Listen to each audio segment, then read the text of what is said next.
Ahora sí, perfecto. Damos la bienvenida, siendo las 11:02 a este webinar de esta serie de diálogos que tenemos con dependencias públicas sobre temas que son de interés con las empresas y con el gobierno.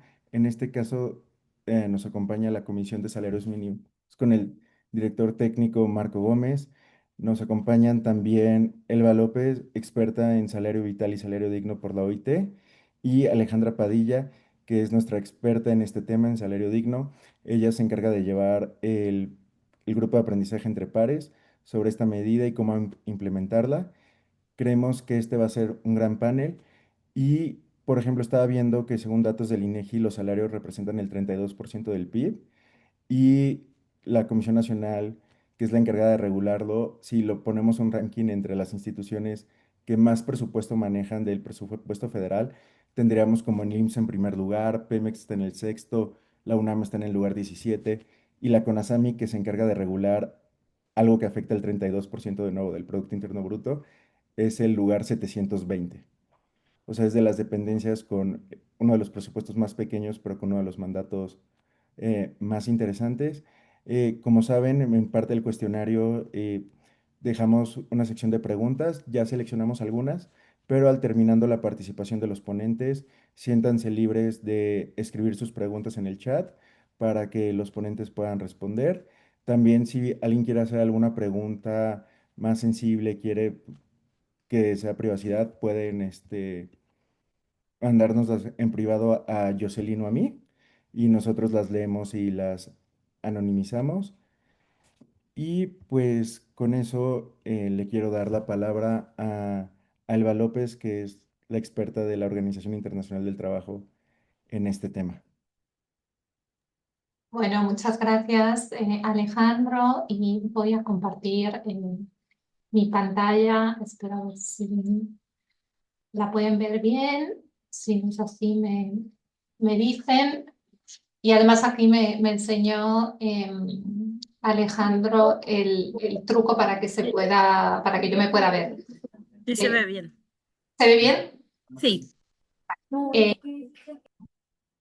Acá. Bueno, antes de nada, presentarme. Mi nombre es Elba López Mourelo y como comentaba Alejandro, vengo apoyando en la región todas las bueno, todo el trabajo que viene haciendo la OIT en materia de salarios vitales. Estoy basada en Buenos Aires, así que bueno, estoy también basada en la región, un poco lejos de ustedes, pero bueno, trabajamos desde acá trabajamos en esta temática en varios países de la región.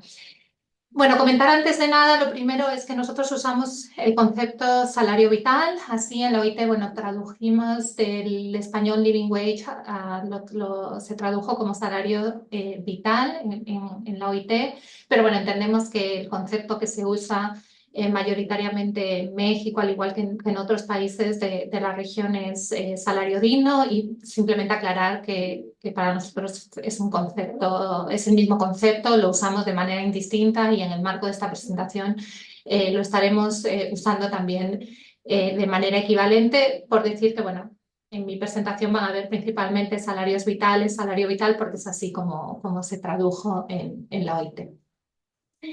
Bueno, quisiera empezar un poco proporcionando un poco de contexto en el cual surge este trabajo de la OIT sobre salarios vitales, ¿no? Bueno, como saben, millones de trabajadores en el mundo todavía perciben salarios muy bajos y viven en condiciones de pobreza. Nosotros en la OIT elaboramos el Informe Mundial sobre Salarios, que lo hacemos cada 2 años, y en ese informe presentamos tendencias sobre salarios en todo el mundo y bueno, monitoreamos distintos indicadores y uno de ellos también es Y bueno, están vendiendo un departamento. por ahí se cuela una voz.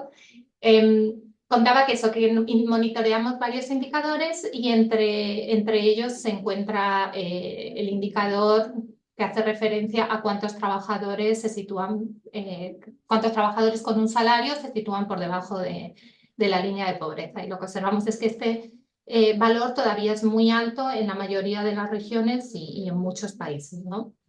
Entonces, bueno, Esto es a pesar de que sabemos que existe un rol fundamental de los salarios y de los ingresos para, por ejemplo, lograr cadenas de valor más sostenibles, ¿no? Contribuyen al riesgo, contribuyen a reducir los riesgos operativos, a crear mano de obra y proveedores más estables y también a crear mayor valor a través de mejoras en la productividad. Cada vez hay más evidencia, ¿no?, del rol que juegan los salarios y los ingresos adecuados a la hora de proporcionar una seguridad en el suministro y a lograr cadenas de valor más sostenibles. Además, esta cuestión de cadenas de valor más sostenibles y de la seguridad del suministro también es una preocupación cada vez mayor en muchos países, sobre todo en los países importadores, ¿no? Y además también hay mucha evidencia acerca del efecto positivo que tienen los salarios a la hora, y los salarios vitales en particular, a la hora de eliminar otros déficits laborales o a favorecer el cumplimiento de los derechos del trabajo. Por ejemplo, cada vez también tenemos más evidencia acerca del rol que juega el pago de salarios vitales a la hora de reducir el trabajo infantil, de mejorar la seguridad y salud en el trabajo, reducir el número excesivo de horas de trabajo y etcétera, ¿no? Bueno, y en este contexto es que surgen numerosas iniciativas para promover salarios vitales, en muchas ocasiones de forma voluntaria, y ahí, bueno, tenemos también muchas de las iniciativas propulsadas desde el Pacto Global, ¿no?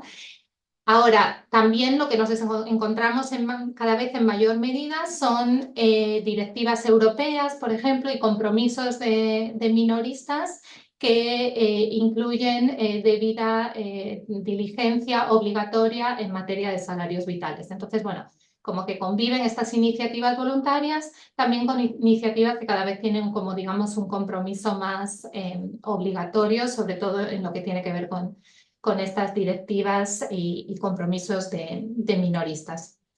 Y bueno, muchas de estas iniciativas, tanto las voluntarias como las que tienen ya un carácter un poco más obligatorio, determinan el nivel de salario vital y calculan la brecha con respecto entre el salario vital estimado y los salarios vigentes, muchas veces usando un salario vital referencial, ¿no?, que está calculado en muchas ocasiones por consultoras o organizaciones externas, muchas veces sin necesariamente estar anclado en los procesos nacionales o locales. Y también luego las iniciativas que se adoptan para cerrar esa brecha entre las estimaciones de salario vital y los salarios vigentes, bueno, se hace muchas veces ese ejercicio de operacionalizar los salarios vitales, bueno, se hace sin involucrar a las instituciones del país, sin que sea necesariamente en un proceso de diálogo social o muchas veces al margen, por ejemplo, de la negociación colectiva. Entonces, bueno, en este contexto es que empezó a haber un debate de, bueno, ¿cómo podemos hacer todas estas iniciativas orientadas a promover salarios vitales de manera que estén diseñadas de una manera más correcta, ¿no? Que tengan que podamos aprovechar las oportunidades que ofrecen, pero también corregir algunos de estos desafíos que observábamos, ¿no? Y es ahí donde surge un mandato muy claro a la OIT, también por parte de nuestros constituyentes. Y es como surge, bueno, toda esta cuestión del salario vital dentro de la OIT. Y un gran hito en este sentido fue la reunión de expertos de la OIT sobre políticas salariales, incluidos los salarios vitales, que reunió a expertos tripartitos de varios países para establecer conclusiones, un acuerdo tripartito sobre, o sea, un acuerdo entre gobiernos, organizaciones de trabajadores y organizaciones de empleadores sobre lo que era una definición del salario vital, unos principios para la estimación de los salarios vitales, unos principios también para la operacionalización de los salarios vitales y además también se establecieron como unas recomendaciones para la acción de la OIT en esta materia. Y estas conclusiones fueron luego adoptadas por el Consejo de Administración de la OIT en marzo del 2024. Entonces venimos ya 2 años, un poquito más de 2 años, en los que la OIT ha estado trabajando en la implementación de estas conclusiones. Y como decía, una de las cuestiones que fue fundamental como resultado de esa reunión de expertos y que aparece en las conclusiones, fue que por primera vez se logró tener una definición tripartita de lo que se considera un salario vital o salario digno. Y la OIT denota que el concepto de salario vital es el nivel salarial necesario para proporcionar un nivel de vida digno a los trabajadores y sus familias, teniendo en cuenta las circunstancias del país y calculado como contraprestación por el trabajo efectuado durante las horas normales de trabajo. Tiene que estar calculado con arreglo a los principios de la OIT relativos a la estimación de salarios vitales y tiene que alcanzarse mediante un proceso de fijación de salarios que también tenga en cuenta los principios de la OIT relativos a la fijación de salarios. Y luego les voy a contar un poquito más en mi presentación cuáles son estos principios para la estimación de salarios vitales y cuáles son los principios para la operacionalización de los salarios vitales. Bueno, en cuanto a la estimación de los salarios vitales, y es acá, luego, bueno, sé que vamos a tener un momento para preguntas y respuestas, pero bueno, algo que nos encontramos cuando trabajamos con los países, cuando trabajamos con empleadores, con trabajadores, con los gobiernos, es, bueno, muchas cuestiones acerca de cómo se estiman los salarios vitales, ¿no? Hay muchas preguntas y algo con lo que quisiera comenzar cuando a la hora de hablar sobre las estimaciones sobre salarios vitales es por qué son relevantes, o sea, por qué necesitamos tener estimaciones de los salarios vitales. Bueno, primero porque trasladan este concepto de salario vital que mencionaba anteriormente en un valor monetario, ¿no? Y para eso, bueno, tienen que estar basadas en la evidencia y tienen que usar datos representativos, ya sea del país, si son estimaciones a nivel nacional, o de las características de la localización donde se encuentra un determinado sector, si tiene como objetivo el proporcionar una estimación del salario vital para esa localización, ¿no? Junto con información sobre factores económicos, permiten informar los procesos de fijación de salarios. Como saben, bueno, nosotros en la OIT tenemos el convenio 131 sobre la fijación del salario mínimo, que considera que los dos pilares que se deben tener en cuenta a la hora de fijar el salario mínimo son las necesidades de los trabajadores y sus familias y los factores económicos. Pero para que estas estimaciones sobre salarios vitales, que hacen principalmente referencia a ese primer pilar, al de las necesidades de los trabajadores y sus familias, puedan permitir informar los procesos de fijación de salarios, como puede ser el salario mínimo o los salarios negociados a través de la negociación colectiva, es importante que se involucren a las instituciones y a los actores sociales en los países. Algo que no es necesariamente siempre el caso y seguro que durante el momento de preguntas y respuestas vamos a poder un poco compartir más ese tipo de experiencias, ¿no? Y luego, bueno, hay una serie de desafíos relacionados con las estimaciones sobre salarios vitales. Las primeras es que, bueno, muchas veces lo que nos encontramos son como múltiples metodologías con resultados muy diferentes entre ellas, sin que entendamos necesariamente a qué se deben esas diferencias en los resultados, ¿no? Lo que normalmente consideramos una falta de transparencia, ¿no? En cuanto a los métodos, los datos utilizados, los supuestos, etcétera. En algunos casos también lo que nos encontramos es que estas estimaciones se entregan a cambio de un precio, lo cual también dificulta a veces el acceso por parte de los beneficiarios. Y en otras ocasiones, que es en realidad en lo que nos encontramos de manera más común, es que se producen sin consulta con los actores locales, es decir, no se consulta con los trabajadores y con los empleadores, lo cual tiene el riesgo de convertirse en un sustituto tecnocrático del diálogo social y de la negociación colectiva, cuando en realidad el objetivo debería poder ser informar esos procesos de diálogo social y de negociación colectiva, pero no sustituir esos procesos. Bueno, en este contexto es que la OIT estableció unos principios en sus conclusiones, unos principios para la estimación de los salarios vitales. Son 10 principios que son los que se observan en pantalla. Bueno, no voy a ir en mucho detalle porque sé que necesitamos el tiempo para el resto de intervenciones y para la discusión, pero bueno, sí señalar que los principios que ven ahí hacen un poco tienen como objetivo corregir esos desafíos que mencionaba anteriormente. como por ejemplo, bueno, que la estimación se tiene que hacer basada en datos, que tiene que haber transparencia en los datos y en los métodos, que los datos tienen que ser representativos, que tiene que haber una disponibilidad pública de las estimaciones, que esas estimaciones se deben de ajustar para reflejar cambios en el costo de vida, que deben de estar sometidas a controles de calidad y a validación, que deben de promover la igualdad de género y la no discriminación y que deben de tener en cuenta el contexto regional o local. Y un principio que se incluye muy importante y que es un principio que venimos tratando de compartir y de tratar de influir para que se cumpla desde la OIT es el tema de la consulta con las organizaciones representativas de empleadores y trabajadores, porque ellas deberían de ser involucradas en todo el proceso de estimación y es algo que, como decía, todavía observamos que falta en muchos casos y contextos. Bueno, la OIT tiene una metodología para la estimación de salarios vitales que usa encuestas de consumo y gastos de los hogares publicadas normalmente por las oficinas de estadística de los países. Las estimaciones que se hacen en base a la metodología de la OIT se hacen normalmente a petición de los constituyentes de la OIT y se utilizan para informar los procesos de fijación de salarios, normalmente el proceso de fijación del salario mínimo en el país.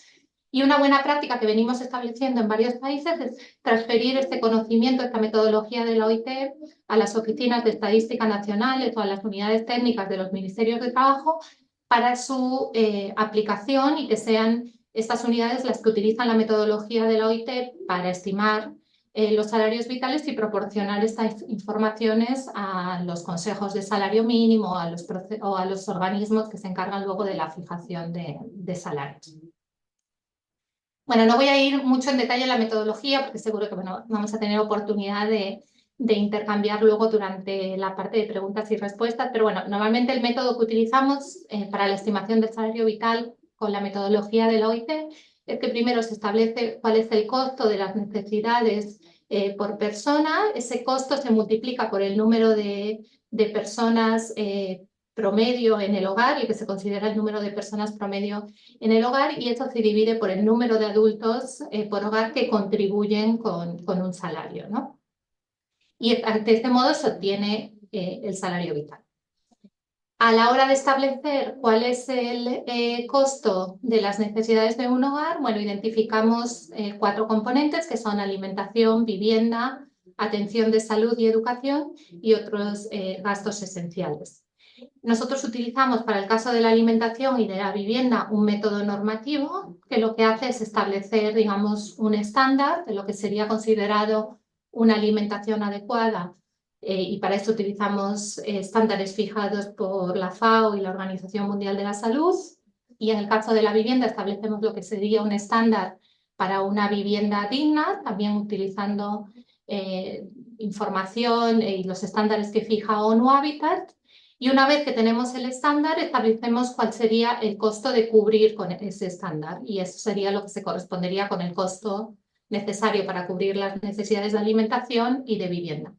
En el caso de la atención de salud y educación y de otros gastos esenciales, en lugar de utilizar un método normativo, lo que utilizamos es un método relativo, que lo que hace es identificar un grupo de hogares de referencia, analizar cuál es el gasto que realizan este grupo de hogares de referencia, tanto en atención de salud y educación como en otros gastos esenciales, y de este modo establecer que ese gasto promedio que hace ese hogar de referencia, digamos que es el costo que implica cubrir esas necesidades de atención de salud y educación y otros gastos esenciales.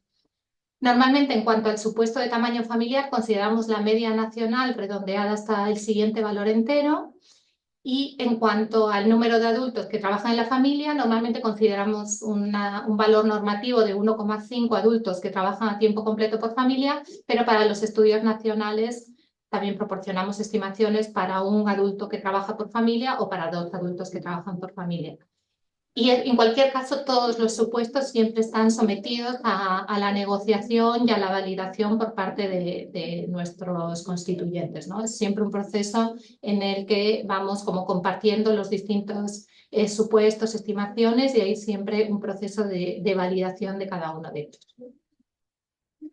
Bueno, ya El siguiente punto que quería mencionar es, bueno, una vez que se han estimado los salarios vitales y se han identificado las brechas con respecto a los salarios vigentes, ¿cómo se operacionalizan esos salarios vitales? Es decir, ¿cómo se avanza hacia el pago de salarios vitales y hacia el cierre de esas brechas? Bueno, en este caso la OIT establece 8 principios para la operacionalización de los salarios vitales y luego seguro, bueno, que ahí la colega nos va a contar un poquito más cómo desde el Pacto Global se viene apoyando a las empresas en ese proceso.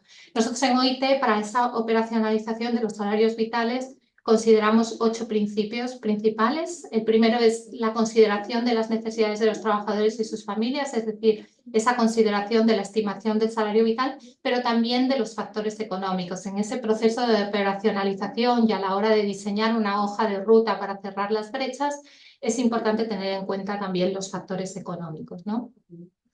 También consideramos que tiene que haber un fortalecimiento del diálogo social y un empoderamiento de las instituciones de fijación de salarios, es decir, para poder hacer esa operacionalización de los salarios vitales sostenible en el tiempo, estable, con impacto, es importante que ese proceso se haga en el marco de los procesos de fijación de salarios, que se haga a través de los procesos de negociación colectiva. Además, nosotros consideramos que es importante promover una progresión gradual de los salarios mínimos a los salarios vitales y luego vamos a tener oportunidad de hablar un poquito más de cuál es la diferencia entre el salario mínimo y el salario vital y qué rol juega cada uno. Tiene que haber una garantía de la adhesión nacional y o local, es decir, es importante que el proceso esté anclado a nivel local y que se involucre a los actores locales.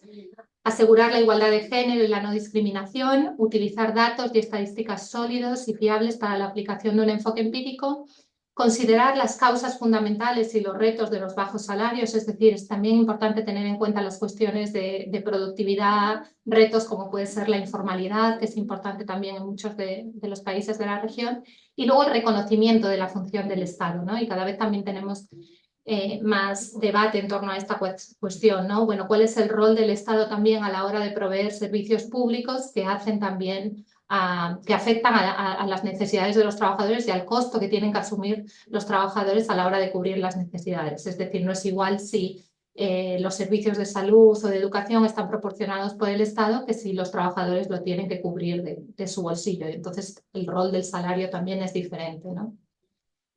Bueno, no sé cómo voy de tiempo, pero sí quería mencionar un poquito antes de terminar cuál es la diferencia entre salario vital y salario mínimo. Y luego yo sé que Marcos, en el marco del trabajo que hacen desde los procesos de fijación de salario, seguro que va a poder abordar un poquito más. Pero bueno, lo primero que quería mencionar es que, de acuerdo a la OIT, existen diferencias entre salario mínimo y salario vital, sobre todo con respecto a 4 aspectos: el objetivo, la base jurídica, los criterios de fijación y el marco de la OIT.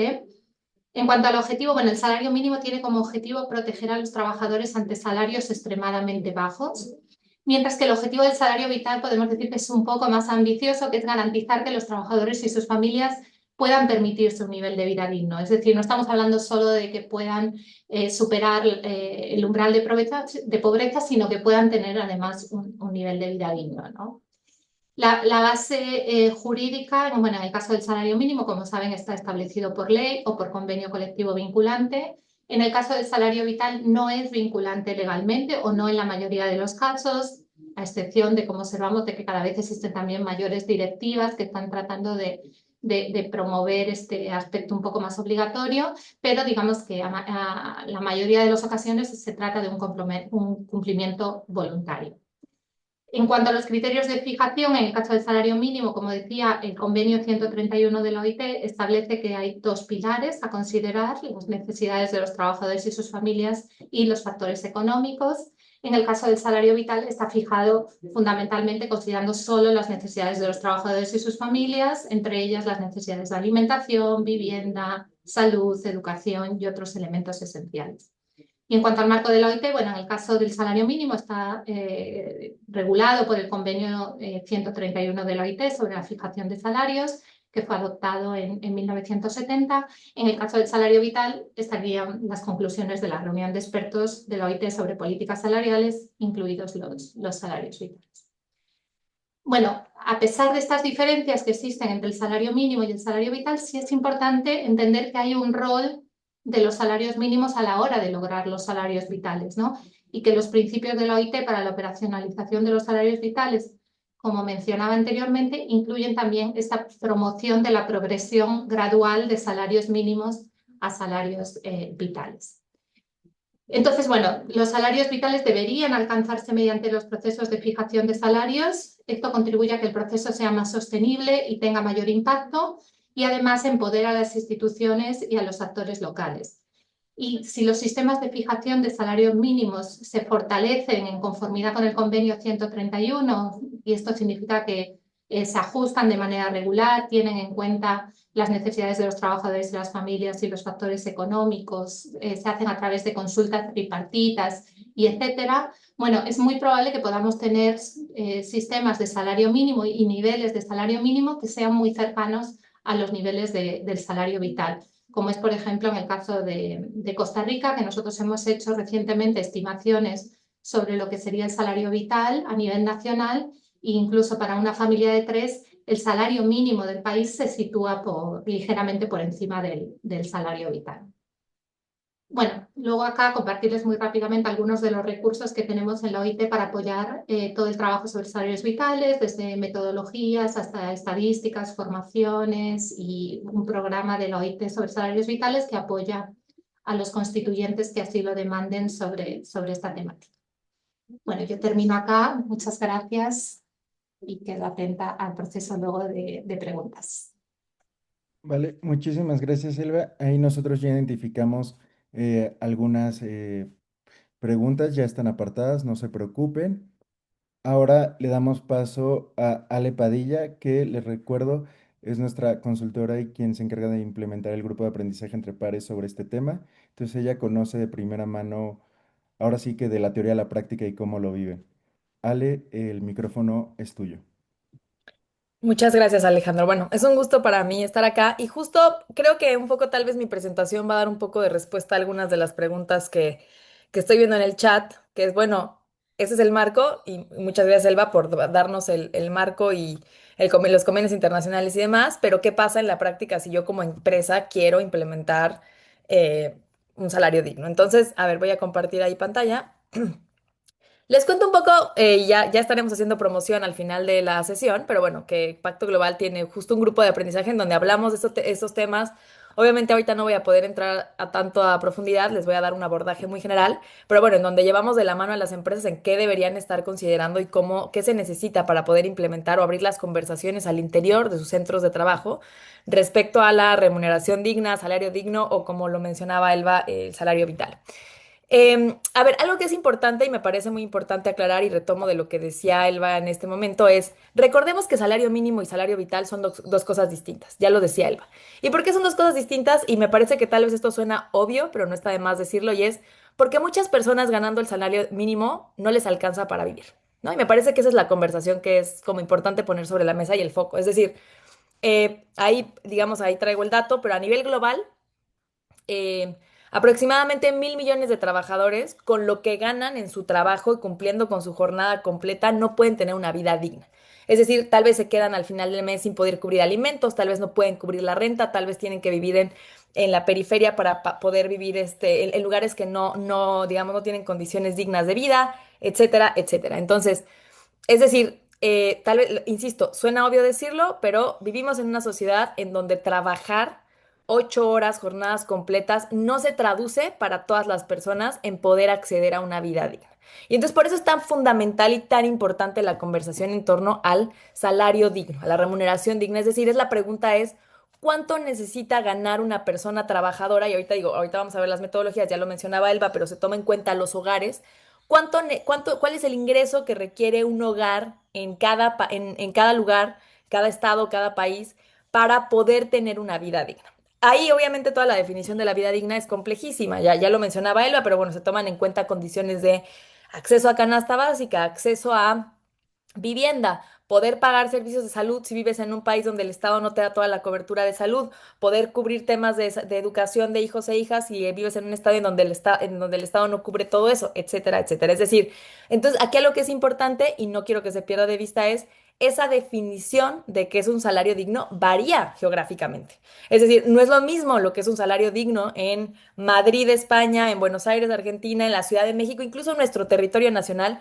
No es lo mismo lo que se va a entender por salario digno en la Ciudad de México que en Chiapas, que en Oaxaca, que en la frontera, etcétera.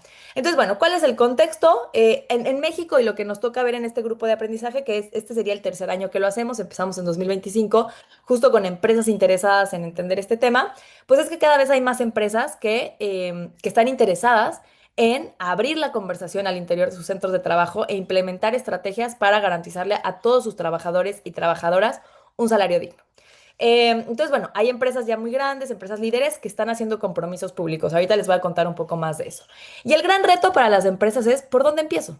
O sea, muy bien las metodologías, pero bueno, ¿por dónde empiezo? Y ahí justo es lo que vemos en el grupo de aprendizaje, porque muchas empresas nos ha tocado ver que dicen, bueno, pero ¿qué metodología agarro? Yo no me puedo poner a hacer la investigación demográfica y no tengo la capacidad, tal vez como persona que trabajo en el área de compensación o el área de recursos humanos, de yo aventarme toda la investigación de qué vamos a considerar por salario digno para nuestros trabajadores. Entonces, bueno, ahí es una conversación compleja, ahorita voy a entrar a eso. Entonces, bueno, necesitamos escalar a gran escala, es un problema global, por ahí traigo este dato de que solo el 4% de las empresas a nivel global tienen objetivos o afirman pagar un salario digno. Y bueno, casi un tercio de los trabajadores a nivel global ganan menos de lo de lo que es un salario digno. Entonces, digamos, es un tema colectivo, es un tema social, es un tema que compete a las empresas, pero ya lo mencionaba bien Alba, también compete al Estado, y lo vamos a estar viendo ahorita más adelante, y compete a la sociedad en general. ¿Cuáles son las barreras? Las barreras a las que se enfrentan las empresas. Bueno, primero, y esta es la respuesta que siempre dicen las personas que trabajan en las áreas de compensaciones, yo puedo tener como empresa una muy buena intención o como persona que trabajo en el área de compensación de mejorar las condiciones de vida de los trabajadores de la empresa, pero hay una presión para maximizar las ganancias de accionistas, ¿no? De las juntas directivas de las empresas, y maximizar ganancias muchas veces pasa, lamentablemente, ya hay que decirlo, por minimizar costos laborales. Y minimizar costos laborales pasa por dejar de lado muchas veces el bienestar de trabajadoras y trabajadores. Entonces hay una presión, hay una tensión que hay que reconocer entre esta presión de generar ganancias y pues bueno, que hay que minimizar costos y pensar en el bienestar de trabajadoras y trabajadores. Em, También hay un tema, no voy a entrar a mucho detalle, pero que ya lo mencionaba también Elba, que es no solo es el impacto que hay en las empresas a nivel de sus trabajadores y trabajadoras, sino que ya hay una conversación que va más allá de cómo volteamos, cómo miramos a cadenas de valor. Ahorita les voy a contar un poquito de eso porque ya hay empresas muy grandes, no en México, pero sí transnacionales, que dicen, bueno, yo tal vez ya tengo todas mis trabajadoras y trabajadoras con salario digno cubierto, pero ahora quiero que en la cadena de valor, ¿no? Todos, digamos, toda la cadena de valor, haya personas que ganan un salario digno. Entonces, bueno, es una conversación ahí que se complejiza. Y el gran reto, pues, son falta también de mecanismos de reporte para que las empresas informen su progreso. ¿Cuáles son las tendencias actuales? Lo digo de manera muy general. Hay un cambio en materia de cumplimiento, es decir, las empresas ya no solo reportan si cumplen o salario mínimo, sino que ya se habla de cómo están avanzando hacia el salario digno real, especialmente todas aquellas empresas que tienen áreas de sostenibilidad, que reportan, ¿no? A quienes proveen de servicios o productos, etcétera, que muchas veces hay una demanda de cumplimiento por parte de instituciones financieras que dan créditos a empresas o por parte como digo, ¿no? Puede ser una empresa muy grande que compra productos a empresas más pequeñas y les obliga a esas empresas que le ofrecen un producto o servicio que tenga ciertos estándares. Entonces, bueno, ahí hay toda una conversación. La conversación es compleja porque el gran reto, como ya les decía, es la metodología. Y ahí voy a explicar rápidamente que existen varias metodologías, si bien basadas en lo que establece la OIT como una metodología general, existen varias organizaciones que han propuesto ya aterrizado, bueno, cuál es el salario digno en cada ciudad, en cada estado, en cada país, etcétera. Por ahí, digamos, hay diferentes metodologías, pero una de las de las que hablamos cuando hablamos en este grupo de aprendizaje es la del Anchor Institute, que es un instituto que bueno, justo ha trabajado mucho en México y ahorita voy a entrar ya a detalles, pero que ha trabajado en varios estados de México calculando precisamente cuál debe ser el salario digno en cada uno de esos estados. Entonces, digamos, ahí hay información que ya les es útil a las empresas para que no tengan que hacer la investigación desde cero y decir, bueno, tomamos este referente, este parámetro y ese va a ser el punto que vamos a considerar como un salario digno. También es cierto que bueno, hay toda una integración ahí en temas de ESG, de debida diligencia, que ya se está empezando a solicitar en reportes de sostenibilidad, ¿no? Que las empresas reporten cuántos de sus empleados, empleadas tienen cobertura, digamos, de salario digno para arriba. Lo que les decía, inversionistas cada vez están presionando más. Y estamos viendo en la América Latina, Chile, Colombia, México, otros países que ya están iniciando discusiones sobre el trabajo decente y sobre qué se entiende como un salario suficiente para que las personas tengan una vida digna. Entonces, ¿qué hemos visto de manera general?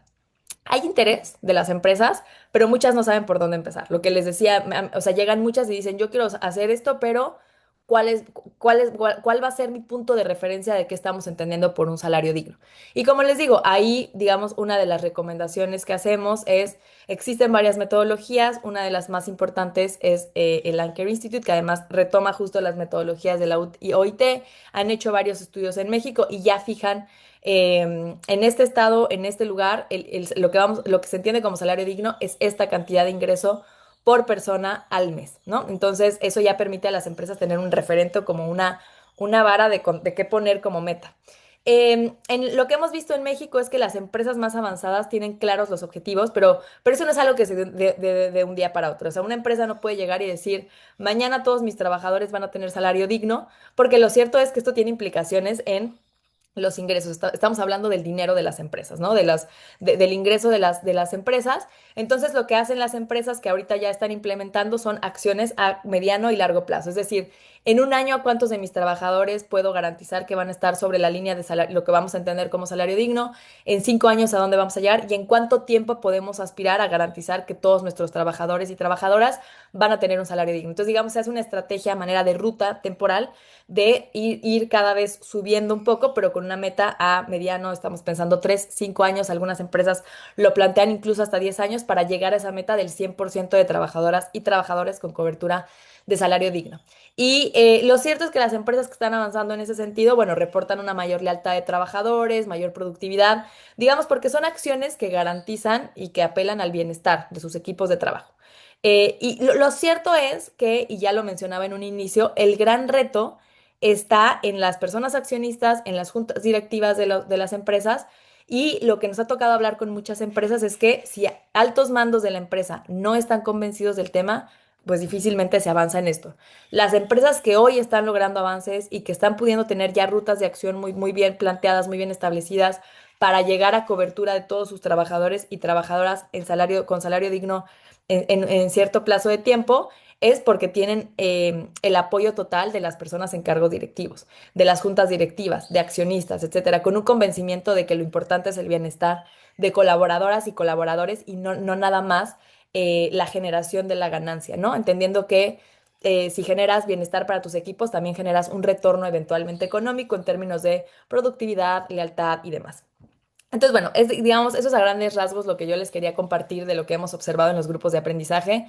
Si les interesa el tema, ya al final les haremos el anuncio para que si les interesa unirse a estos grupos. Pero bueno, como contarles cuál es lo que estamos viendo en México, dónde están las conversaciones y cuáles son las complejidades. Entonces, hasta ahí llego yo y bueno, cualquier pregunta la vamos atendiendo al final. Muchas gracias. Vale, muchísimas gracias, Ale. Muy ilustrativo y como siempre, muy claro. Eh, sí, ya tenemos igual apuntado algunas preguntas y ahora sí le damos paso a Marco, que es el director técnico de la Comisión Nacional de Salarios Mínimos, para que nos expliquen cómo está desde el lado de gobierno, cómo lo calculan ellos, si salario digno y salario mínimo es lo mismo para la administración pública. Entonces, Marco, el micrófono es tuyo. Muchas gracias, Alejandro, y gracias a todas y todos pues por mostrar tanto interés en este tema. Y sí, como dice Alejandro, pues me voy a enfocar un poco más en tema de salario mínimo, pero también en salario digno, que es uno de los temas que hemos trabajado aquí en la comisión desde 2019, 2020, entonces no es un tema que sea nuevo para nosotros. Entonces voy a empezar con salario mínimo, haciendo una breve historia para entender pues por qué estamos donde estamos, ¿no? Esta gráfica pues es una muestra de cómo ha evolucionado el salario mínimo en términos reales, es decir, descontando la inflación. Y pues como se puede ver, el salario mínimo tuvo su mayor punto de poder adquisitivo en 1976, en poco más de 400 pesos actuales.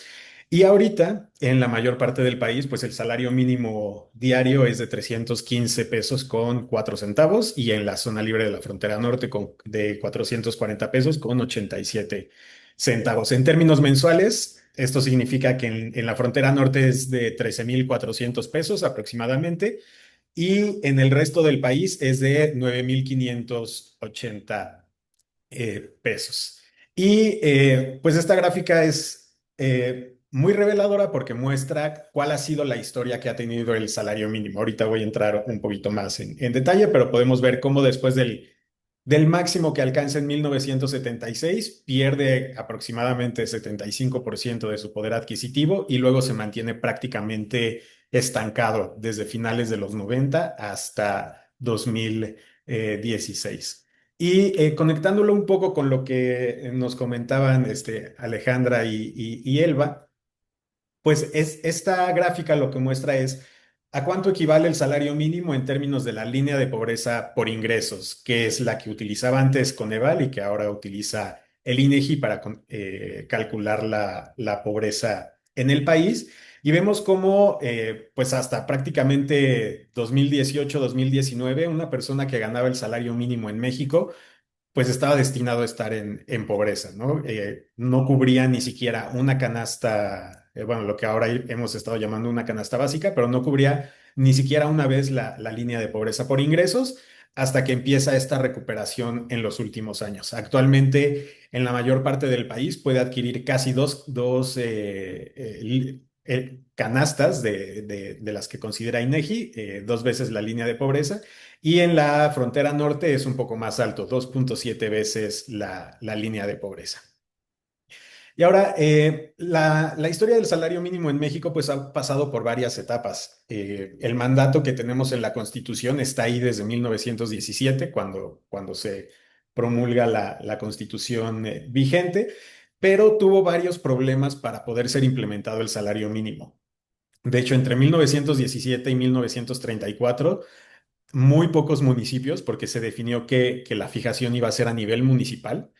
Muy pocos municipios fueron quienes lo fijaron. Luego, a partir de 1934, se cambia la ley para que sea a nivel estatal, pero aún así no da tan buenos frutos. Y es hasta 1963 cuando se crea la Comisión Nacional, que a la par también se crean comisiones regionales y entonces ya va avanzando un poco más el asunto porque pues cada comisión regional se intentó que fueran municipios que estuvieran cercanos, que compartieran ciertas características económicas y pues cada una de estas comisiones regionales ir fijando su salario mínimo. Luego ya a partir de 1987 es cuando la CONASAMI funciona como la conocemos actualmente, cuando ya solamente existe la Comisión Nacional y se eliminan las comisiones regionales. Y es en esta época, digo, en parte la reforma pues fue influenciada por el proceso de crisis económicas que se tuvo durante los 80, porque se quería centralizar de alguna manera la toma de decisiones sobre el salario mínimo y porque durante este tiempo, pues la política de salario mínimo fue una política de contención salarial, ¿no?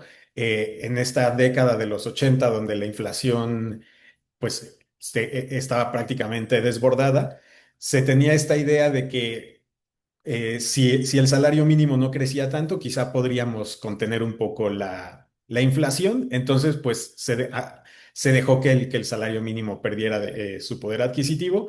Y después, cuando México se empieza a abrir a el comercio internacional, pues la gran apuesta fue que México compitiera en el mercado internacional con salarios bajos, ¿no? Salarios bajos iban a permitir tener eh, de alguna manera atractivo para la inversión y entonces eso podría beneficiar al desarrollo del país, y el salario mínimo pues prácticamente se tuvo estancado de 2000 a 2016, donde apenas se iban dando incrementos cercanos a la inflación.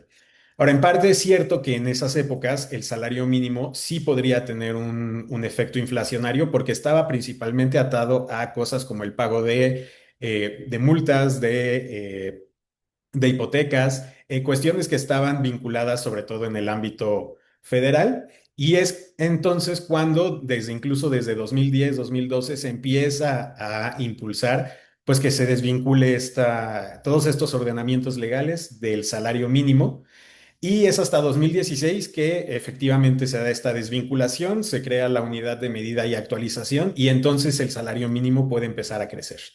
2017 y 2018, todavía en el gobierno del presidente Peña Nieto, pues se dan unos tímidos avances en cuanto al crecimiento del salario mínimo. Eran crecimientos de 10%, que si bien ya eran más altos que la inflación, pues están lejos de la política salarial que se ha implementado a partir de 2019, donde los incrementos pues han sido sustancialmente mayores, ¿no? Ahora, ¿cómo es que se fija el salario mínimo de 2018 para acá? Pues hay un proceso que no es simplemente nada más desde el gobierno se dice cuánto va a incrementar el salario mínimo. Las convenciones a las que hacían referencia ELBA sobre fijación de salario mínimo en algunos países, México las ha ratificado, y pues básicamente el convenio dice que debe haber un diálogo social tripartito, ¿no? Entre gobierno, entre personas empleadoras y entre las personas trabajadoras. Y es así como funciona la CONASAMI. Si bien somos un organismo público, existe un consejo de representantes que es el órgano tripartita que tiene la decisión final de cuánto se va a incrementar el salario mínimo. Y, eh, y la dirección técnica en la cual estoy a cargo, y tenemos un equipo pequeño pero muy eficiente de jóvenes economistas, pues nos encargamos de darle al Consejo de Representantes toda la información económica que requieren para que puedan tomar estas decisiones, ¿no? Y la manera en la que trabajamos es, pues, con planeación anual. Durante todo el año vamos dando seguimiento a las diferentes variables, tanto macroeconómicas como microeconómicas y del mercado laboral, que vamos presentando mes a mes ante el Consejo, ¿no? Cada fin de mes nos reunimos con el Consejo y presentamos cómo va la economía, cómo va el mercado laboral, cómo va el mercado laboral formal, y todo esto para que al llegar noviembre, porque digo, la Ley Federal del Trabajo nos dice que la fijación de los salarios mínimos debe ser durante diciembre. Entonces, al 30 de noviembre se le entrega al Consejo un informe de cómo se ha comportado la economía en el último año, y además, pues qué impactos ha tenido el crecimiento de los salarios mínimos del año previo, ¿no? Entonces, con esta información se convoca al Consejo de Representantes y es donde empieza el diálogo social, ¿no? El gobierno, pues tenemos nuestras propias metas, pero también llegan los sindicatos, presentan también una propuesta de cuánto estiman ellos que debe de incrementarse el salario mínimo. Y el sector patronal también llega con su propuesta, aunque a veces ellos son un poco más de esperar a ver qué dicen los otros dos sectores para después ellos hacer su propia propuesta. Y durante algunos días, semanas, se va dialogando entre los sectores, se va apoyando desde la dirección técnica con algún cálculo que ellos necesiten. De hecho, desde 2019, todas las propuestas de fijación del Gobierno de México cuentan con un documento público con los criterios técnicos y con las estimaciones de costos que hacemos sobre nuestra propuesta de salario mínimo. Entonces, el Consejo delibera y es cuando ya se dicta la resolución de los salarios mínimos para publicarse en el Diario Oficial de la Federación y que puedan entrar en vigor el 1 de enero. Ahora, ¿qué hemos visto durante los últimos años, desde 2019 para acá? Lo que hemos visto es que 8.3 millones de personas fueron las que se vieron beneficiadas por el incremento del salario mínimo de este año de manera directa, es decir, aquellas personas que por ley se les debe pagar el salario mínimo, que son aquellas que están inscritas en el Instituto Mexicano del Seguro Social, que es también donde se puede vigilar que haya cumplimiento. Ahora, el salario mínimo ha recuperado 152% de su poder adquisitivo desde 2018 y en la zona libre esta recuperación es de 253%. Y estos incrementos han tenido pues varios impactos, ¿no? En primer lugar, eh, de 2018 a 2024, 13.4 millones de personas han salido de la pobreza y alrededor de 6.6 millones de ellas se deben exclusivamente al incremento que han tenido los salarios mínimos. También las personas que están afiliadas al IMSS, el salario promedio se ha incrementado 33% en términos reales y ha beneficiado más a aquellas personas que ganan menos. Incluso dentro del IMSS, el 10% de las personas que tienen los salarios más bajos, su salario en promedio ha crecido 135% en estos últimos 8 años. Y también muy importante es que se ha reducido la brecha salarial de género. Usualmente una mayor proporción de mujeres son las que ganan el salario mínimo en comparación con los hombres. Entonces, al subir más rápido el salario promedio de las mujeres, la brecha se ha reducido alrededor de 38% en el mercado formal. Y otras de las evaluaciones que hemos hecho es que justamente esta política salarial parte de la evidencia. Algo que nos interesó mucho desde el principio era medir el impacto que tienen los salarios mínimos, porque por una parte, pues existía el temor de que fueran inflacionarios, de que se iba a perder empleo, de que iba a tener otro tipo de repercusiones, y y si bien sabíamos que no se iban a presentar algunos de estos efectos porque el salario mínimo era demasiado bajo, sí queríamos medir de manera rigurosa qué era lo que iba a pasar, ¿no? Entonces, a lo largo de estos años que hemos evaluado la política salarial, tanto nosotros como otros investigadores, por ejemplo, de Banco de México, del Colegio de México y de otras instituciones de educación en el país, lo que hemos encontrado es que no se ha perdido empleo. Nosotros hicimos en 2019, después de que se incrementó al doble el salario mínimo en la frontera, y vimos que en la frontera, para un incremento tan grande, no hubo impacto en el empleo. Y un estudio que estamos preparando este año es que una de las posibles explicaciones a esto es que el mercado laboral se encuentra muy concentrado, es decir, hay algunos lugares en el país donde la competencia no es tan alta y entonces las empresas tienen poder para imponer salarios por debajo del que es el que pues debería ser de equilibrio, digamos, de acuerdo a la teoría económica. Entonces están pagando menos de lo que deberían pagar y una vez que se incrementa el salario mínimo, pues realmente no es un costo que les impacte en sus operaciones. Ahora, evidentemente, pues suben los salarios cuando sube el salario mínimo. Por ejemplo, después de que se incrementó el salario mínimo en la zona libre en 2019, el salario promedio se elevó 7% y en las mujeres el impacto es más alto, 8%. Y también el impacto en precios es mínimo.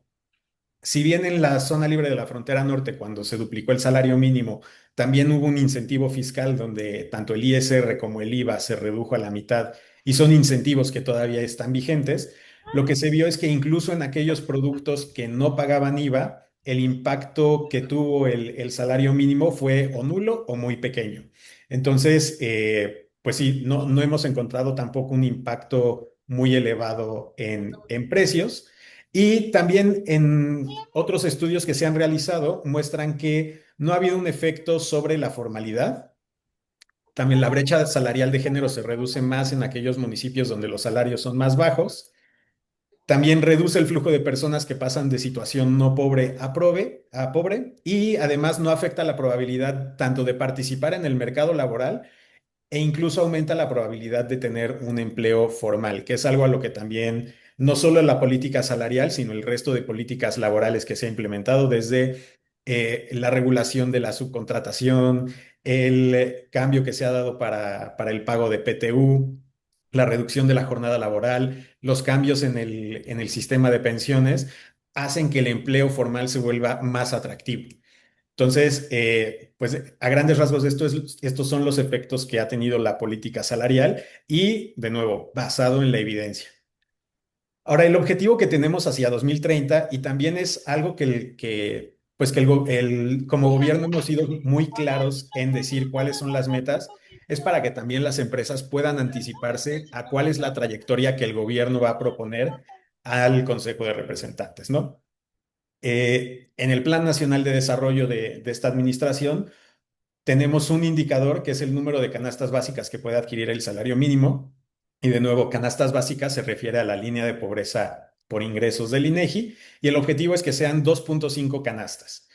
Ahorita, para 2026, estábamos pensando que estaríamos que a final de año estaremos en 1.89, vamos en 1.93, entonces, pues ahí vamos respecto a la planeación que tenemos y también somos muy conscientes de que pues esto es nada más la propuesta del gobierno, depende también de tanto de las condiciones económicas como de los acuerdos que se alcancen al interior del Consejo de Representantes, pero esta es la meta que tenemos nosotros. Ahora, por salario mínimo es, pues, a grandes rasgos lo que tengo preparado. Y pasando a salario digno, justamente pensando un poco en lo que ya tanto Elba como Alejandra nos han platicado, eh, que también surge esta preocupación de qué es salario digno y cómo el salario mínimo puede transitar hacia allá. Ahora, en México tenemos algo, pues, que es... eh, Pues que básicamente desde la Constitución se nos dice cuáles son las características del salario mínimo, ¿no? El salario mínimo, según la Constitución, debe ser suficiente para satisfacer las necesidades normales de un jefe o jefa de familia en el orden material, social y cultural y para proveer a la educación obligatoria de los hijos. Entonces, desde aquí nos enfrentábamos un poco a la disyuntiva de si está la Constitución hablando de un salario mínimo o si está de manera implícita diciendo que el salario mínimo debe de ser digno, ¿no? Y digo, nuevamente haciendo un recuento, pues el salario mínimo es diferente a lo que es la línea de pobreza, ¿no? No queremos que las personas que ganen el salario mínimo apenas puedan superar la línea de pobreza, pero también sabemos que pues el salario digno quizá implica un poco más de lo que es el salario mínimo. Y la manera en la que hemos trabajado el salario digno en los últimos años es que debemos darle un enfoque de derechos a este monto, ¿no? No es solamente un monto que vaya a permitir superar la pobreza, sino que además debe estar en un enfoque de derechos que permita a las personas, pues, cubrir otro tipo de necesidades, ¿no? Y sí, la idea final es recuperar justamente el espíritu social que tiene la Constitución de 1917. Entonces, pues no sería pues, básicamente cubrir las necesidades cotidianas, sino además dar oportunidades de desarrollo y seguridad para el futuro a las familias mexicanas. Y el proyecto en el que hemos trabajado en los últimos años es la construcción de una canasta digna. Y esta canasta digna lo que hacemos es, pues, tomar un hogar de referencia, donde, pues, en promedio el hogar mexicano es de 4 integrantes, con 2 personas que trabajan y 2 personas que son dependientes económicos de estas. Y, pues, vamos a dividir el monto que un hogar necesita entre estas 2 personas que trabajan. Le vamos además a sumar los impuestos que le descontarían porque queremos mostrar un porcentaje en términos brutos, no solamente netos, y lo vamos a construir a partir de 3 canastas y un pequeño colchón de ahorro e imprevistos, ¿no? Entonces, la canasta alimentaria, la manera en la que se calcula es, se crean indicadores de bienestar. Lo que vamos a hacer es encontrar, para saber cuál es el monto de la canasta alimentaria, vamos a encontrar un grupo en la población donde nuestros indicadores de bienestar, que son enfocados por aquí lo tengo, eh,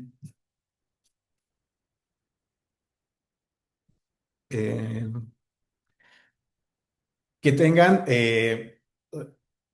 que, sí, bueno, que tengan cubiertas ciertas necesidades alimenticias y vamos a ver cuánto es lo que gastan este grupo de personas y en qué gastan, ¿no? Entonces, una vez que nos hemos asegurado que la población que estamos tomando como referencia supera estos indicadores de bienestar, vemos cuál es la canasta de consumo que tienen y entonces vamos a calcular cuáles son los precios de estos productos que consumen en materia de alimentos.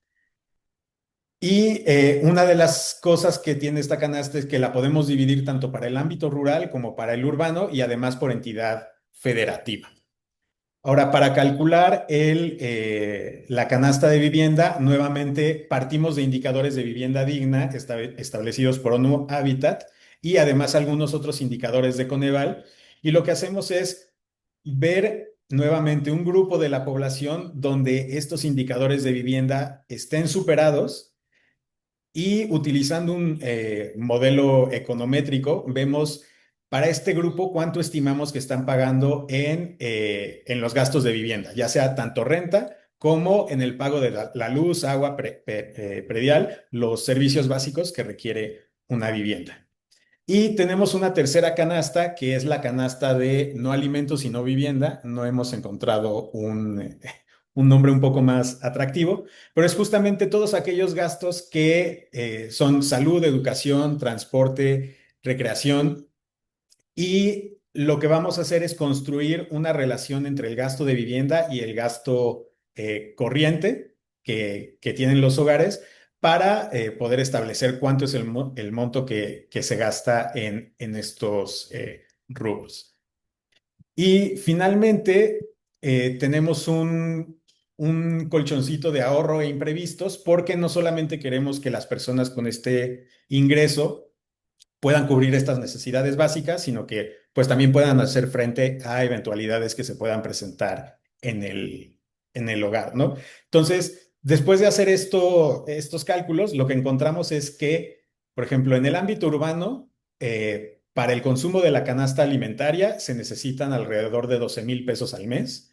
En vivienda, 6,000 pesos, en promedio nacional, porque también esto va a variar dependiendo de la entidad. En no alimentos y no vivienda, casi 20,000 pesos y ahorro e imprevistos, 2,000 pesos, que es más o menos el 5% de lo que estimamos de las demás canastas. Entonces, un hogar para vivir en lo que nosotros consideramos digno requiere al mes de 40,000 pesos. Si este monto lo dividimos entre dos y le sumamos además los impuestos que se le retendrían a la persona que está contribuyendo al hogar, estimamos que el salario digno por persona en el ámbito urbano debería ser de 23,000 pesos y en el ámbito rural de 19,500. Ahora, estos montos están a precios de agosto de 2024 porque nuestra fuente de información es la Encuesta Nacional de Ingresos y Gastos de los Hogares, que la más reciente edición pues es de ese año. Habría que sumarle la inflación de 2024 para acá, que es alrededor del 9-10%, pero pues este es el monto que hemos estimado. Y una de las ventajas de nuestra metodología es que puede no solamente dividirse en ámbitos urbano y rural, sino también por entidad, ¿no? Y vemos que el costo del salario, bueno, más bien el monto del salario digno es muy heterogéneo a lo largo del país, ¿no? Y, por ejemplo, entidades como Chiapas, Oaxaca, Tabasco, Yucatán, tienen montos más altos que, por ejemplo, la Ciudad de México o el Estado de México. Y esto tiene una razón de ser.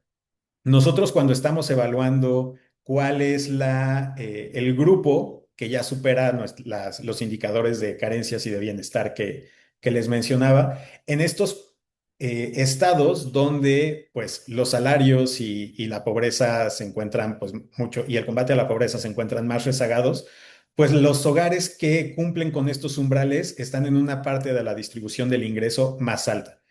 Y pues esto significa básicamente que en estas entidades, el superar estos hogares, dadas las desventajas históricas que se tienen, pues se necesita de más dinero, ¿no? Entonces, este es el motivo por el cual los montos de salario digno son más altos en estas entidades.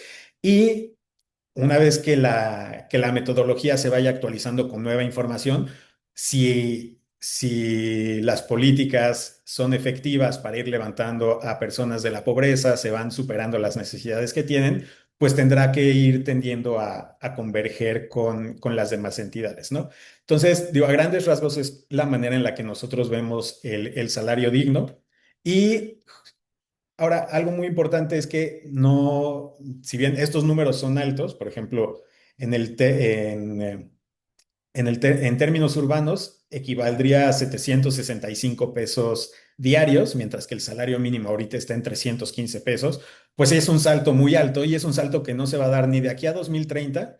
Y a partir de 2030, pues quizá podamos empezar a preguntarnos hacia dónde irá la política de salario mínimo, que como bien nos decía Elba, pues una de las recomendaciones sería que el salario mínimo poco a poco empiece a tender hacia converger a los salarios dignos o a los salarios vitales, ¿no? Entonces, será una conversación que se deberá tener más a futuro, pero al menos lo que queremos hacer desde Conasami es tener ya una herramienta que nos permita no partir de cero cuando se tengan que dar esas discusiones, ¿no? Entonces, por mi parte es todo y pues creo que pues tocaría pasar a la parte de preguntas, Alejandro, que creo que es lo que más pues va a estar interesante. Claro que sí, Marco, muy buena presentación. Muchas gracias. Hay algunos que pidieron los materiales ahí para que me escriban. Antes de empezar a la sección de preguntas y respuestas, se me había olvidado para que haya memoria de este evento, si algunos pudieran prender su cámara para tomar la fotografía para cuando difundamos esto en nuestras redes y nos salgan nada más nombres. Muchas gracias. Les prometo que esto solo toma eh, un minutito. Sonría. Tomemos una segunda. Perfecto, muchas gracias. Como saben, cuando se inscribieron les dejamos algunas preguntas para los que quisieran. Ahorita vamos a empezar con las que están en el chat, pero había algunas preguntas que tenían que creo que es importante rescatar. La primera que habíamos escogido ya la respondió Marco y era si consideraban variaciones por estados o regiones y cómo está vinculado al salario mínimo. Entonces esa ya no, pero había una que habían dejado interesante para que nos ayuden Elba y Ale a contestarla y es ¿cómo pueden las empresas aplicar el concepto de salario digno de manera sostenible? Entonces no sé quién quiera empezar, si Elba o Ale. Sí. Como quieran, Ale, no sé si quieres comentar en base a tu experiencia, quizás yo sí podría un poco comentar, creo que seguramente nos complementamos con Ale porque bueno, nuestro trabajo viene siendo más de apoyar a las organizaciones de empleadores y bueno, de las organizaciones de trabajadores y a los gobiernos y quizás no tanto a las empresas de manera individual. Creo que hay algunos elementos que sí traté de comunicar en mi presentación que son importantes y que nosotros tratamos de apoyar desde nuestro lugar para que se logre. En lo que tiene que ver, por ejemplo, primero en armonizar los procesos de estimación de los salarios vitales. Creo que para que el proceso sea sostenible es importante que estas estimaciones de salarios vitales traten de ir cumpliendo con los principios de la OIT, ¿no? Y esto va a permitir a que haya transparencias en las metodologías que estén disponibles de manera pública, que existan todas estas consultas con las organizaciones de trabajadores, empleadores. Esto va a permitir a las empresas poder tener mucho más certeza acerca de los valores que corresponden a un salario vital. Evidentemente, en el caso de México, además, es verdaderamente una suerte también poder contar con un organismo como el CONASAMI, con esa también capacidad para ofrecer toda esa información, ¿no? Esto, por ejemplo, es algo que es muy excepcional también y que no vemos en muchos otros países en las que la disponibilidad de esas estimaciones sobre salarios vitales bueno, pues depende mucho más de lo que hacen consultoras privadas o organismos privados y bueno, contar con toda esa información que nos presentaba Marco es ya verdaderamente un avance muy grande, ¿no? Luego, también para que el proceso sea sostenible, nosotros lo que venimos también es influenciando mucho el trabajo de los actores y, como digo, de las organizaciones de empleadores, de trabajadores. Trabajamos mucho también con los gobiernos para que haya como compromisos colectivos, ¿no? Hacia la cuestión de los salarios vitales, para que no sea un proceso que queda digamos, limitado a las empresas, a la iniciativa de las empresas, que ahí vamos a también a encontrar mucha heterogeneidad. Seguro que Alejandra se encuentra mucho en eso también en su comunidad de práctica. Las hay que tienen capacidad para empezar a ir avanzando en esta cuestión y luego hay empresas que, dadas sus condiciones, tienen muchas más limitaciones. Entonces, lo que entendemos es que tiene que ser un proceso colectivo, que se tienen que dar avances en las instituciones y entonces ahí venimos apoyando mucho todo ese proceso para que sea mucho más, para que haya también en los países un ambiente, digamos, que estimula el pago de salarios vitales. Y esto significa, bueno, evidentemente trabajar con las instituciones de fijación de países, como se mencionaba anteriormente con la comisión, con las comisiones de salario mínimo, pero también fortaleciendo los procesos de negociación colectiva a nivel sectorial, pero también tratar de apoyar otras cuestiones que hacen que son causa de los bajos salarios, ¿no? Que determinan también los bajos salarios. Y ahí ha salido mucho en el chat, ¿no? También las políticas de promoción de la formalización, también en línea con la recomendación 204 de transición a la economía formal de la OIT, tratar de apoyar los procesos tecnológicos que dan lugar a mejoras de productividad que se pueden trasladar en mejores salarios y etcétera. Entonces, bueno, ese trabajo también es importante para que los procesos de pago de salarios vitales sean sostenibles. Y luego una cuestión que también nosotros trabajamos mucho en OIT a nivel global es también impulsar que hay un rol muy importante también de los compradores, ¿no? Y sobre todo cuando empezamos a adoptar esta cuestión de esta mirada más de cadenas de valor, ¿no? ¿Cuál hay la responsabilidad por parte también de las grandes empresas, de los minoristas, cuando estamos hablando, por ejemplo, sobre todo de commodities, de que haya avances en entender que hay también muchas cuestiones vinculadas bueno, a cómo son las prácticas de compra o cómo son otra serie de factores que es importante tener en cuenta a la hora de avanzar en el pago de salarios vitales. Entonces ahí también hay mucho trabajo desde organizaciones y entiendo que también desde el Pacto Global, evidentemente a nivel global, de tratar de establecer eh, consensos entre también a nivel de grandes empresas y grandes compradores en la importancia de tener estos compromisos hacia el pago de salarios vitales y cómo las prácticas de estas grandes empresas también pueden influir en ello. ¿Vale? Sí, yo no agregaría mucho más. O sea, creo que, a ver, yo pongo sobre la mesa la preocupación un poco de que entiendo, me parece clave lo que se ha mencionado de que se necesita a los estados, se necesita a los sindicatos, ¿no? A todas las asociaciones de trabajadores, se necesita a a las organizaciones empresariales. Pero me preocuparía un poco que se queden con la idea de que no hay manera de avanzar en esto hasta que todo eso hasta que todos los astros se alineen, ¿no? Entonces, no, es sostenible en tanto las empresas puedan echar los cálculos y las áreas de compensación puedan echar los cálculos y saber generar una ruta, como lo mencionaba, de hacia dónde pueden avanzar y cuánto tiempo les llevaría a lograr esa meta con sus trabajadoras y trabajadores. Obviamente. No es lo mismo empresas grandes, empresas transnacionales, empresas que tienen mucho margen de ganancia, a ni pymes, ¿no? Obviamente son diferentes los retos, diferentes las posibilidades, pero bueno, no es imposible, es algo que se puede trazar una ruta y que las empresas vayan avanzando mientras además van participando en todo el diálogo social y mientras justo el gobierno, bueno, los estados, ¿no? Los sectores se involucran en la conversación. Entonces, nada más dejar eso sobre la mesa. Vale, muchísimas gracias, Ale. Una de las primeras preguntas que dejaron mientras estaban exponiendo es qué bueno es la diferenciación entre el salario mínimo y el salario vital, pero preguntan que el hecho de que una persona gane un salario vital ya es suficiente para hablar de movilidad social. No, no sé, Marco, si tú quisieras responder esa. Híjole, no sé, creo que en términos de movilidad social quizá haría falta un estudio un poco más a través del tiempo.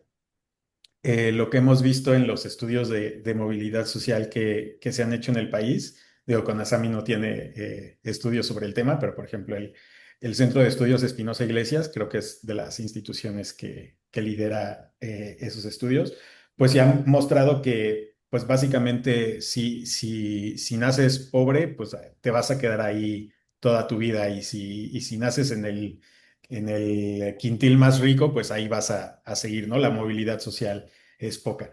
Entonces, quizá creo que haría falta estudiarlo un poco más a fondo. La verdad es que nosotros aquí no hemos hecho algo sobre el tema. Ok, muchas gracias. No sé si Ale o Elba quieran añadir algo a esta pregunta.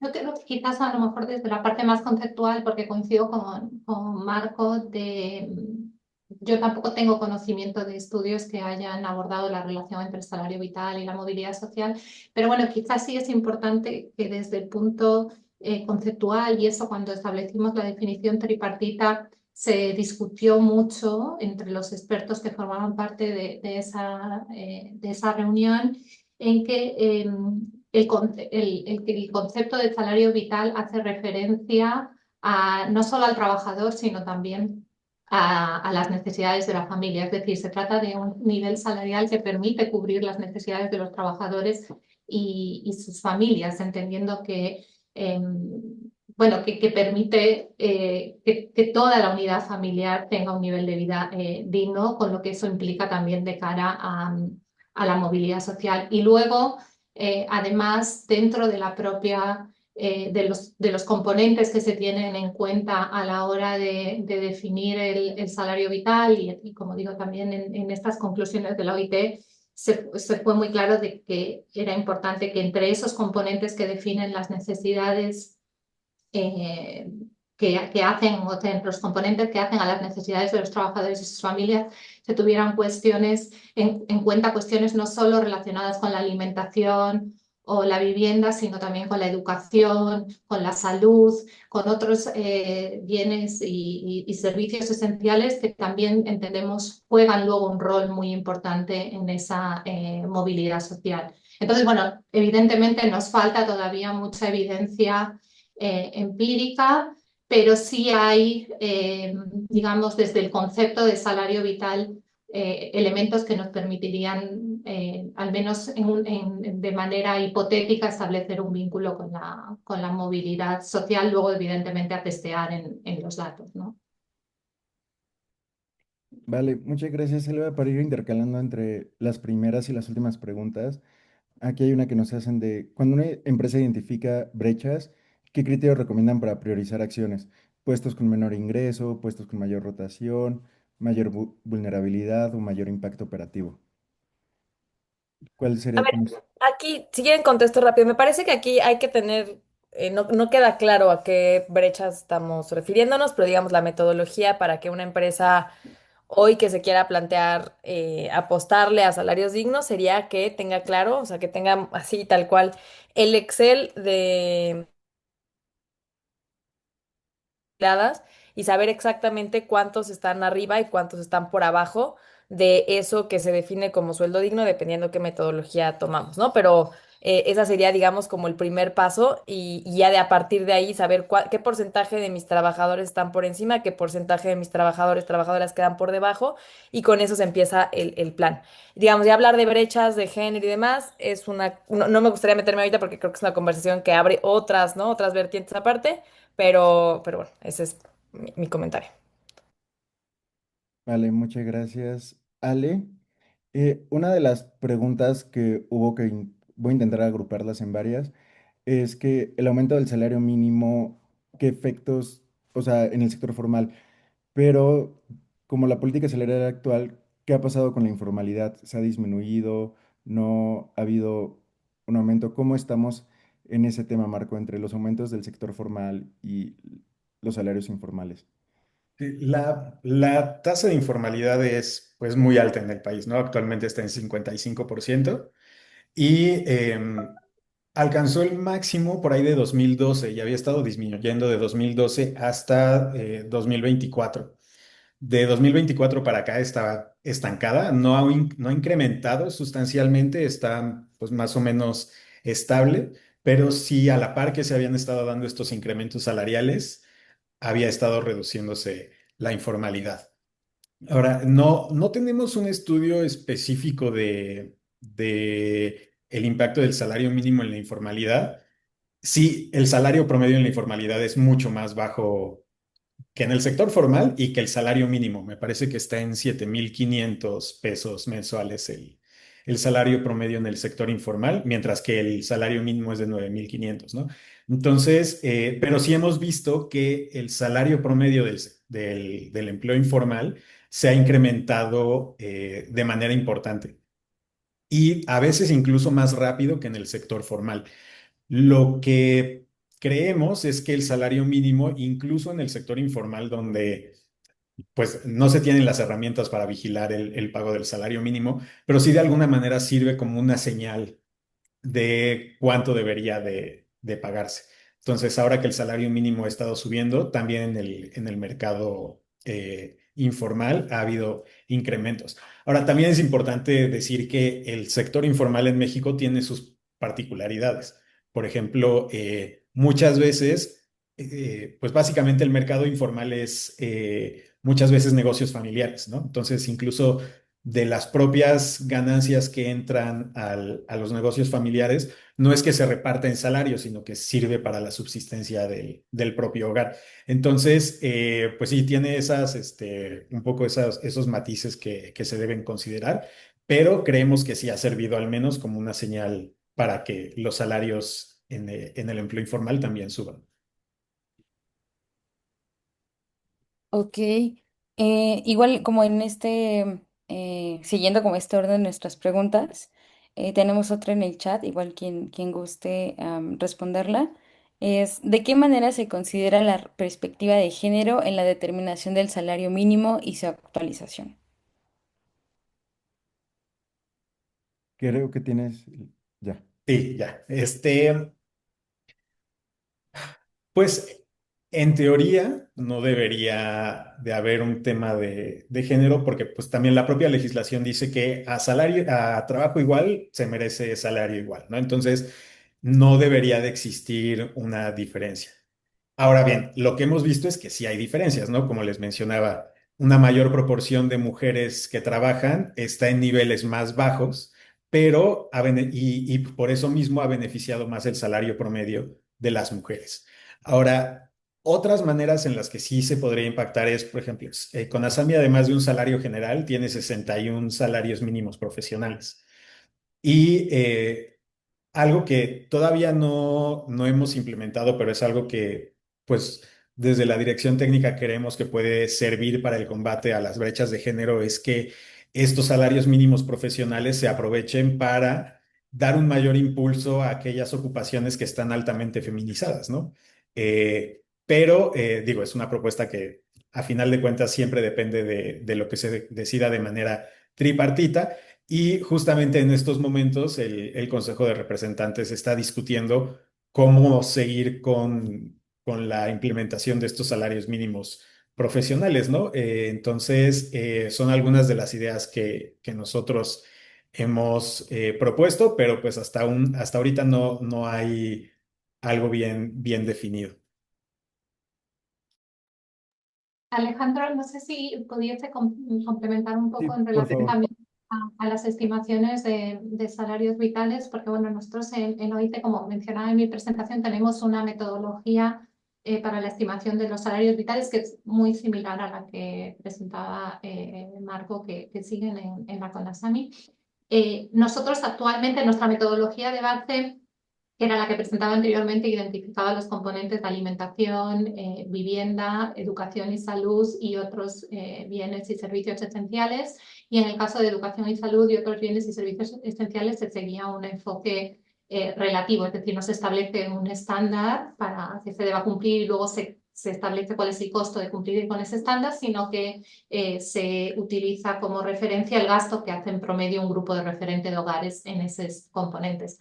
Actualmente nosotros estamos desarrollando el componente de cuidados y estamos estableciendo un enfoque normativo para poder determinar cuáles son las necesidades de cuidado de los hogares y poder establecer ese costo de esas necesidades como parte de la canasta de bienes y servicios que permite el cálculo del salario vital, ¿no?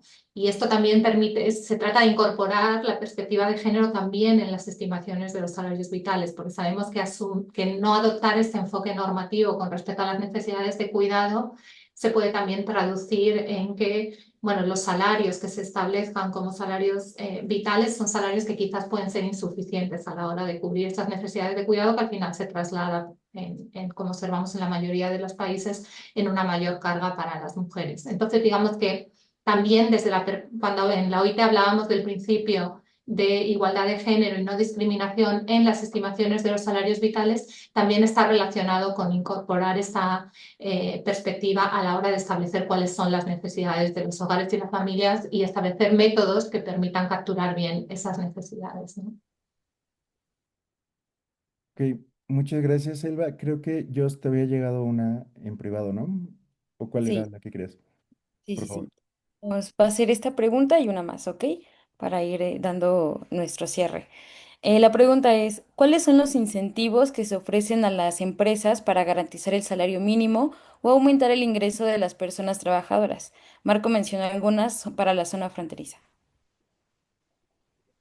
Sí, bueno, para la zona fronteriza hay que entender un poquito cómo es que se crea este programa. El programa de la zona libre de la frontera norte tenía dos grandes objetivos, que era primero, pues impulsar el desarrollo económico de la región y por otra también servir un poco como combate a la migración, teniendo un salario más alto que pudiera, que la gente no tuviera tantos incentivos para cruzar la frontera de manera indocumentada y que se quedaran pues ahí con un salario mínimo más alto y que pudiera, bueno, desarrollando la industria, que pudiera haber oportunidades de trabajo ahí.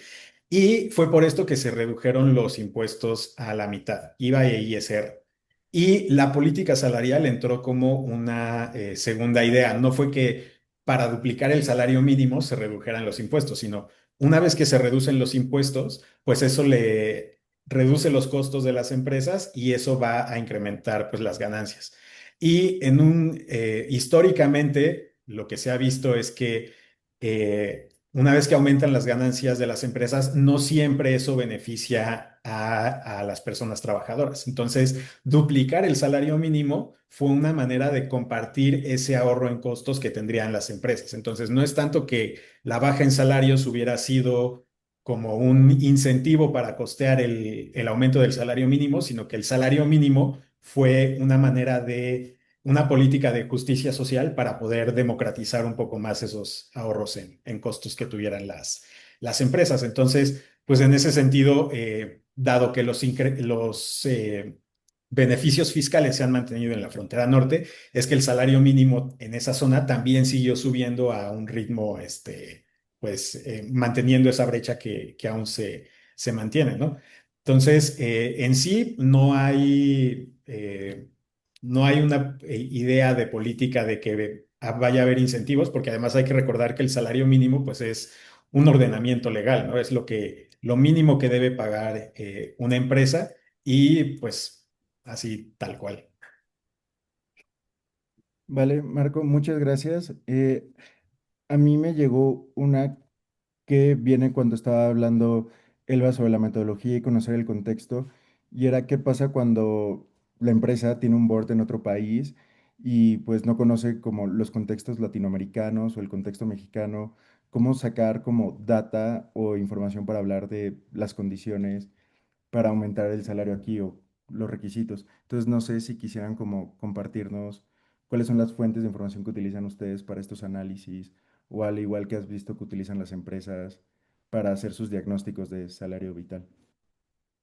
Sí, bueno, nosotros sí debo decir bueno, una de las peticiones que recibimos mucho por parte de las grandes empresas a la OIT fue que poder hacer esta información sobre estimaciones de salarios vitales, sobre indicadores económicos a tener en cuenta en los procesos de fijación de salarios, disponible de manera pública para los países.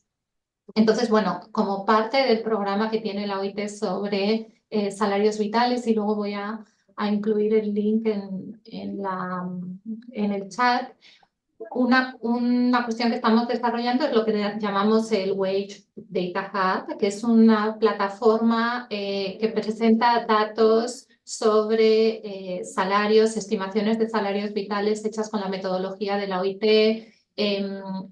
indicadores a tener en cuenta en los procesos de fijación de salarios, salario mínimo vigente, salario promedio, bueno, una serie de indicadores para actualmente está desarrollada para creo que todavía 50 países, pero la idea es poder ir aumentando el número de países. Recién este Wage Data Hub se publicó en realidad hace un par de semanas y lo que venimos es trabajando para que esta información tenga un mayor número de países y esté disponible de acceso al público, porque como entendemos y como bueno entendemos, te lo han compartido a ti en este espacio, es una demanda que veíamos muy, bueno, como muy constante en muchos países y por parte también de las grandes empresas que necesitan de esta información para poder entender mejor los contextos locales. Así que bueno, en ese caso contar que sí, que estamos ya está ya disponible para muchos países y que vamos a ir ampliando el número de países en los próximos meses. Yo luego les comparto el enlace en el chat. Vale, muchas gracias, Elba. No sé si Ale o Marco quieran ustedes hablar sobre datos, metodología, de dónde sacar esta información.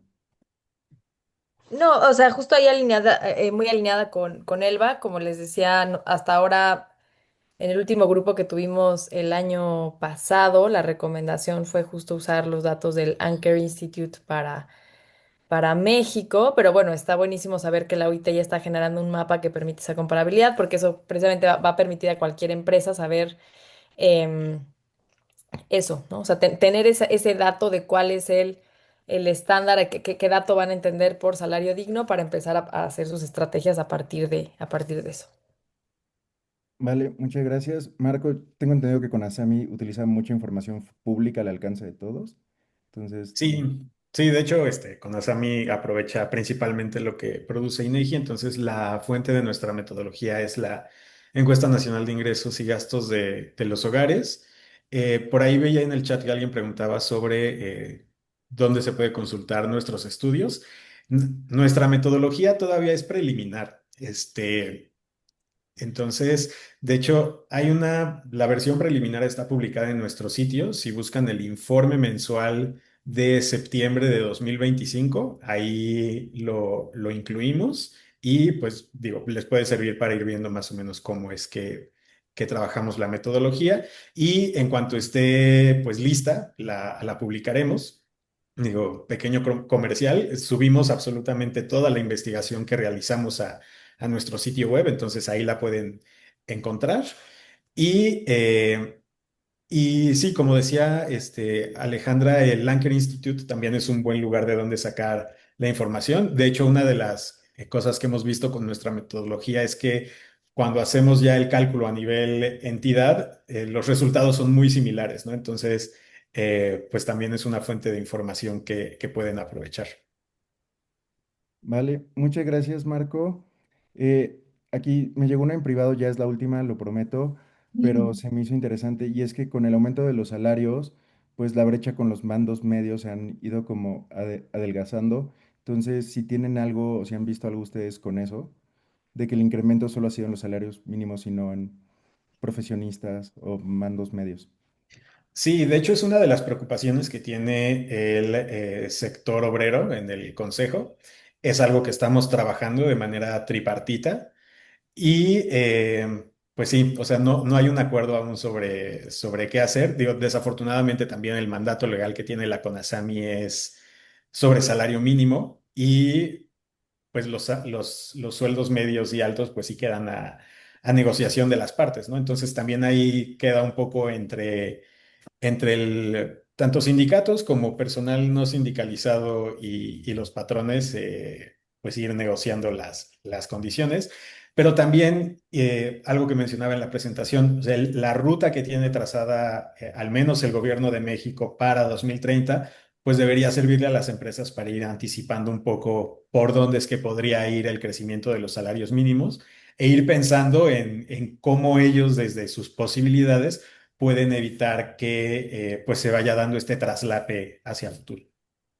Vale, muchísimas gracias. Elba, no sé si tú quieras comentar algo.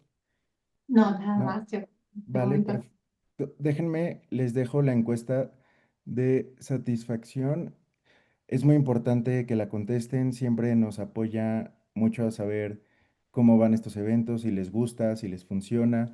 Les recuerdo que es totalmente anónima, entonces en lo que ya están sus pantallas para que la contesten, pues vamos con los avisos parroquiales o los comerciales. El primero es que en el chat, si les interesan estos temas, como saben, Pacto Global es de las Naciones Unidas y entonces está la Convención de Living Wage, Living Income en Holanda, en Países Bajos. También vamos a tener próximamente un acelerador para metas hacia la igualdad de género, que también se los comparto en este instante en el chat. Y lo que habíamos comentado, no, esperen, este no es, déjenme encuentro la presentación. Denme dos, listo, ya me avisan, todavía no se ve. Denme chance. Compartir, segundo monitor, aquí está. Ahora sí, como vieron, Ale es muy buena. Tenemos estos grupos de aprendizaje entre pares donde está el de salario digno. Aquí Ale lleva ese, también lleva el de finanzas sostenibles. Los invito a escanear el QR para que vean cuál es nuestra oferta. Es importante mencionarles que esto es solo para empresas adheridas al Pacto Global. Entonces, ahí también les dejamos los correos para quienes gusten inscribirse. Es participantes@pactoglobal.org.mx. Ahí ahorita Joss me va a apoyar a dejarlo en el chat. Este, también tenemos esta encuesta que estamos haciendo junto con Globscan y la Sostenibilidad Corporativa en Norteamérica. Va a ser un estudio muy interesante porque se les está preguntando a empresas de Estados Unidos, de Canadá y de México para ver cómo están visualizando la sostenibilidad. Sería padrísimo que pudieran participar. Es una encuesta breve, no les tomaría más de 10 minutos. Igual dejo el QR tantito para que lo puedan escanear. Y nuestro último aviso parroquial es que tenemos este taller virtual de lenguaje inclusivo, que son fundamentos para la construcción de espacios sostenibles.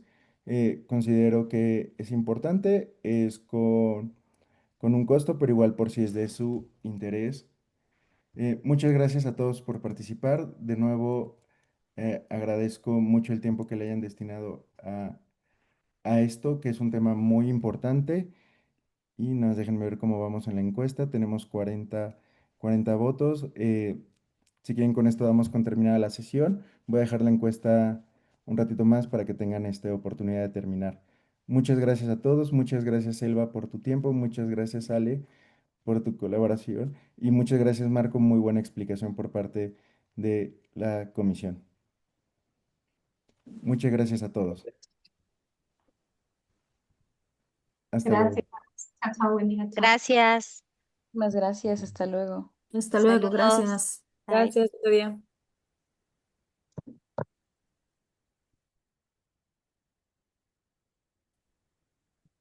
Vale, muchas gracias.